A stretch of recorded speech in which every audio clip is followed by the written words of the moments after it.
भगवत पुराण कथा द्वितीय स्कंद 9वां अध्याय। यदि आप हमारे चैनल पर न्यू हैं तो चैनल को जरूर सब्सक्राइब कर लीजिएगा। बेल आइकन को प्रेस करके कमेंट बॉक्स में जय श्री हरि कृष्ण जय श्री हरि विष्णु अवश्य ही लिखिएगा। यदि आप भगवती माता हैं तो इसको प्रथम अध्याय से अवश्य सुनें, जिससे आपको इसका पूरा सार समझ में आए। तो 9वां अध्याय जो यहाँ से प्रारंभ होता है, चलिए हम प्रारंभ करते हैं। ओम नमो भगवते वासुदेवाय नमः। 9वां अध्याय प्रारंभ। ब्रह्मा जी का भगवत मार्गदर्शन और भगवान के द्वारा उन्हें चतुश्लोकी भगवत का उपदेश। श्री सुखदेव जी ने कहा, परीक्षित, जैसे स्वप्न में देखने जाने वाले पदार्थों के साथ उसे देखने वालों का कोई संबंध नहीं होता, वैसे ही देहादि से अतीत अनुभव स्वरूप आत्मा का माया के बिना दृश्य पदार्थों के साथ कोई संबंध नहीं हो सकता। विविध रूप वाली माया के कारण वह विविध रूप वाला प्रतीत होता है, और जब उसके गुणों में रम जाता है तब यह मैं हूँ, यह मेरा है, इस प्रकार मानने लगता है। किंतु जब यह गुणों का क्षोध हो जाता है और मोह उत्पन्न करने वाली माया इन दोनों से परे अपने अनंत स्वरूप में मोह रहित होकर रमण करने लगता है, आत्मराम हो जाता है, तब यह मैं मेरा का भाव छोड़कर पूर्ण उदासीन गुणातीत हो जाता है। ब्रह्मा जी की तपस्या से प्रसन्न होकर भगवान ने उन्हें अपने रूप का दर्शन कराया और आत्म तत्व के ज्ञान के लिए उन्हें परम सत्य परमार्थ वस्तु का उपदेश किया। वही बात मैं तुम्हें सुनाता हूँ। तीनों लोकों के परम गुरु आदिदेव ब्रह्मा जी अपने जन्म स्थान कमल पर बैठकर सृष्टि करने की इच्छा से विचार करने लगे, परंतु जिस ज्ञान दृष्टि से सृष्टि का निर्माण हो सकता था और जो सृष्टि व्यापार के लिए वांछनीय है, वह दृष्टि उन्हें प्राप्त नहीं हुई। एक दिन वे यही चिंता कर रहे थे कि प्रलय के समुद्र में उन्होंने व्यंजनों के 16वें एवं 21वें अक्षर ता तथा पा को तप तप तप करो इस प्रकार 2 प्रकार सुना। परीक्षित, महात्मा लोग इस तप को ही त्यागियों का धन मानते हैं। यह सुनकर ब्रह्मा जी ने वक्ता को देखने की इच्छा से चारों ओर देखा, परंतु वहां दूसरा कोई दिखाई न पड़ा। वे अपने कमल पर बैठ गए और मुझे तप करने की प्रत्यक्ष आज्ञा मिली है ऐसा निश्चय कर और उसी में अपना हित समझकर उन्होंने अपने मन को तपस्या में लगा दिया। ब्रह्मा जी तपस्वियों में सबसे बड़े तपस्वी, उनका ज्ञान अमोघ्य है। उन्होंने उस समय 1 सहस्त्र वर्ष पर्यंत एकाग्र चित्त से अपने प्राण, मन, कामेंद्रियां और ज्ञानेंद्रियों को वश में करके ऐसी तपस्या की जिससे वे समस्त लोगों को प्रकाशित करने में सामर्थ्य हो सके। उनकी तपस्या से प्रसन्न होकर भगवान ने उन्होंने अपना वह लोक दिखाया जो सर्वश्रेष्ठ है और जिससे परे कोई दूसरा लोक नहीं है। उस लोक में किसी भी प्रकार के क्लेश, मोह और भय नहीं है। जिन्हें कभी एक बार भी उसके दर्शन का सौभाग्य प्राप्त हुआ है, वे देवता बार बार उसकी स्तुति करते रहते हैं। वहाँ रजोगुण, तमोगुण और इनसे मिला हुआ सत्गुण भी नहीं है। वहाँ ना काल की दाल गलती है और ना माया की कदम रखी सकती है। फिर माया के बाल बच्चे तो जा ही कैसे सकते हैं। वहाँ भगवान के वे शाश्वत निवास करते हैं, जिनका पूजन देवता और दैत्य दोनों ही करते हैं। उनका उज्जवल आभास से युक्त श्याम शरीर, सतदल कमल के समान कोमल नेत्र और पीले रंग के वस्त्र से शोभामान है। अंग अंग से राशि राशि सौंदर्य बिखरता रहता है। वे कोमल लता की मूर्ति हैं, सभी के 4-4 भुजाएं हैं। वे स्वयं तो अत्यंत तेजस्वी ही हैं। मणि जटी वर्ण के प्रभा में आभूषण भी धारण किए रहते हैं। उनकी छवि मूंगे, वैद्यमणि और कमल के उज्जवल तंतु के समान है।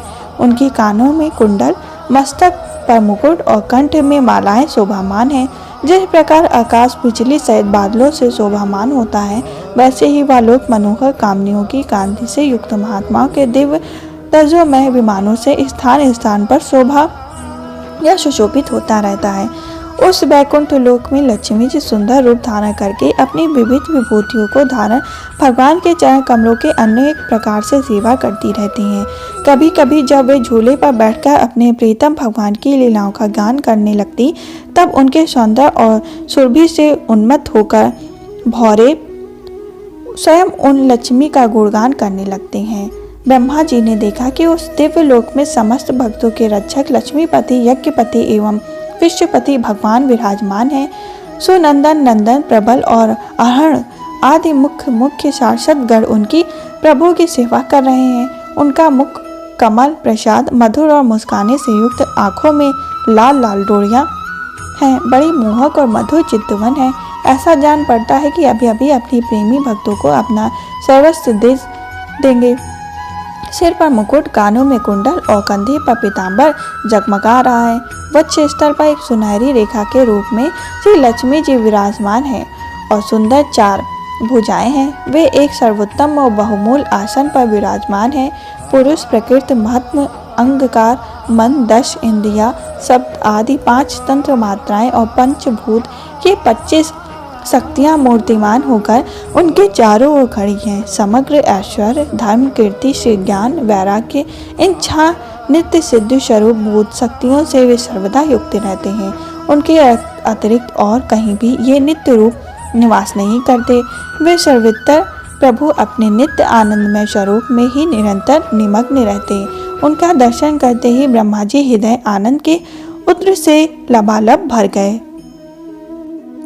शरीर पुलकित हो उठा, नेत्रों में प्रेम छलक आए। ब्रह्मा ने भगवान के उन चरण कमलों से जो परम हंसों के निवृत्ति मार्ग से प्राप्त हो सकते थे सिर झुकाकर प्रणाम किया। ब्रह्मा जी के प्यारे भगवान अपने प्रिय भगवान को प्रेम और दर्शन के आनंद में निमग्न शरणागत तथा प्रजा सृष्टि के लिए आदेश देने के योग्य देखकर बहुत प्रसन्न हुए। उन्होंने ब्रह्मा जी से हाथ मिलाया तथा मंद मुस्कान से अलंकृत वाणी में कहा। श्री भगवान ने कहा, ब्रह्मा जी, तुम्हारे हृदय में तो समस्त वेदों का ज्ञान विद्यमान है। तुम्हें सृष्टि रचना की इच्छा से चिरकाल तक तपस्या करके मुझे भली भांति संतुष्ट कर दिया। मन में कपट रखकर योग साधना करने वाले मुझे कभी प्रसन्न नहीं कर सकती। तुम्हारा कल्याण हो, तुम्हारी जो भी अभिलाषा हो वही वर मांगो, क्योंकि मैं मुंह मांगी वस्तु देने में समर्थ हूँ। ब्रह्मा जी जीव के समस्त कल्याणकारी साधनों का विश्राम कर मेरे दर्शन में ही है। तुमने मुझे देखे बिना ही उस सुने जल में मेरी वाणी सुनकर इतनी घोर तपस्या की है। इसी से मेरी इच्छा से तुम्हें मेरे लोक का दर्शन हुआ। तुम उस समय सृष्टि रचना कर्म करने में कीर्तिमूढ़ हो रहे हो। इसी से मैंने तुम्हें तपस्या करने की आज्ञा दी थी, क्योंकि निष्पाप तपस्या मेरा हृदय है और मैं स्वयं तपस्या का आत्मा हूँ। मैं तपस्या से ही संसार की सृष्टि करता हूँ, तपस्या से ही इसका धारण पोषण करता हूँ और फिर तपस्या से ही इसे अपने में लीन कर लेता हूँ। तपस्या मेरी एक दुर्लभ शक्ति है। भगवान ब्रह्मा जी ने कहा, भगवान, आप समस्त प्राणियों के अंतःकरण में साक्षी रूप विराजमान रहते हैं। आप अपने अपरिहित ज्ञान से यह जानते हैं कि मैं क्या करना चाहता हूँ। नाथ, आप कृपा करके मुझ पर याचक की यह मांग पूरी कीजिए कि मैं रूप रहित आपके सगुण और निगुण दोनों ही रूपों का जान सकूं। आप माया के स्वरूप हैं। आप संकल्प कभी व्यर्थ नहीं होता। जैसे मकड़ी अपने मुंह से जाला निकालकर उसमें क्रीड़ा करती है, फिर उसे अपने में ही लीन कर लेती है, वैसे ही आप अपनी माया का आश्रय लेकर इस विविध शक्ति संपन्न जगत की उत्पत्ति, पालन और संहार करने के लिए अपने आप को ही अनेक रूपों में बना देते हैं, क्रीड़ा करते हैं। इस प्रकार आप कैसे रहते हैं, इस मर्म को मैं जान सकूं, ऐसा ज्ञान आप मुझे दीजिए। आप मुझ पर ऐसी कृपा कीजिए कि मैं सजग रहकर सावधानी से आपकी आज्ञा का पालन कर सकूं और सृष्टि की रचना करते समय भी कर्तापन आदि के अभिमान से बंध न जाऊं। प्रभु, आपने एक मित्र के समान हाथ पकड़कर मुझे अपना मित्र स्वीकार किया, अतः जब मैं आपकी सेवा सृष्टि रचना में लगूं और सावधानी से पूर्व सृष्टि के गुण कर्म अनुसार जीवों का विभाजन करने लगूं, तब कहीं अपने को जन्म कर्म से स्वतंत्र मानकर प्रबल अभिमान न कर बैठूं। श्री भगवान ने कहा, अनुभव, प्रेम, भक्ति और साधनों से युक्त अत्यंत गोपनीय अपने स्वरूप का ज्ञान मैं तुम्हें कहता हूँ। तुम उसे ग्रहण करो। मेरा जितना विस्तार है, मेरा जो लक्षण है, मेरे जितने ओर से रूप है, गुण और लीलाएं हैं, मेरी कृपा से तुम उनका तत्व ठीक ठीक वैसा ही अनुभव करो। सृष्टि के पूर्व केवल मैं ही मैं था। मेरे अतिरिक्त न स्थूल था न स्थूल और न तो दोनों का कारण अज्ञान। जहाँ यह सृष्टि नहीं है वहाँ मैं ही मैं हूँ, और जिस सृष्टि के रूप में जो कुछ प्रतीत हो रहा है वहाँ भी मैं ही हूँ, और जो कुछ बच रहा है वह भी मैं हूँ। वास्तव में न होने पर भी जो कुछ अनिवार्चनीय वस्तु मेरे अतिरिक्त मुझ परमात्मा में दो चंद्रमा की तरह मिथ्या ही प्रतीत हो रही हैं, अथवा विद्यमान होने पर भी आकाश मंगल के नक्षत्र राहु की भांति जो मेरी प्रतीत नहीं होती, इसे मेरी माया समझना चाहिए। जैसे प्राणियों के पंचभूत रचित छोटे बड़े शरीर में आकाश आदि पंच महाभूत उन शरीर के कार्य रूप से निर्मित होने का कारण प्रवेश करती भी हैं और पहले से ही उन स्थानों और रूपों में कारण रूप से विद्यमान रहने के कारण प्रवेश नहीं कर पाती, वैसे ही उन प्राणियों के शरीर की सृष्टि में उनमें आत्म के रूप में प्रवेश किए हुए उस आत्म राशि से अपने अतिरिक्त और कोई भी वस्तु न होने के कारण उनमें प्रविष्ट नहीं भी हूँ।